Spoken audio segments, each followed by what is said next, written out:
تحلية ايطالية.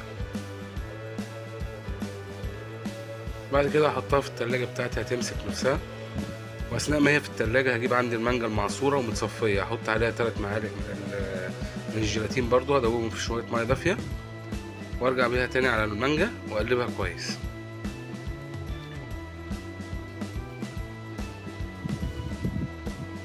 ده هو الكيسات بتاعتي بعد ما طلعت من التلاجة. بصوا حضراتكم اتمسكت ازاي وبقت شكلها حلو جدا.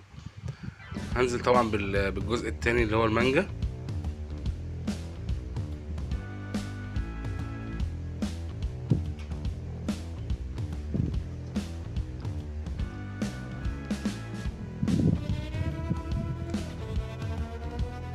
هعمل الكيسات بتاعتي كده زي ما حضراتكم شايفين.